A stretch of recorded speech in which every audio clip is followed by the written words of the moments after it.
So ulam natin ngayon mga guys ay ang paborito ng maraming, mahirap nga lang, hindi ko alam kung paborito ng mayaman yan. Tuyo mga guys. Hindi ko alam kung paborito ng mayaman yan ha. Baka magalit kayo, tatanong lang. Yan. Luluto si Mrs. at ang baka.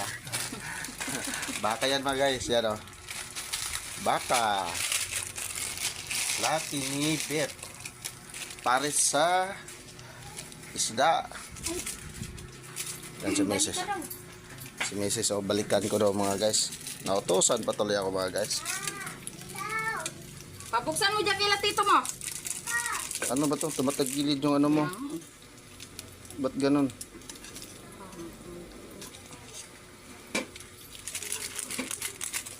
Yan mga guys o. Baliktad ko na yan. Yan.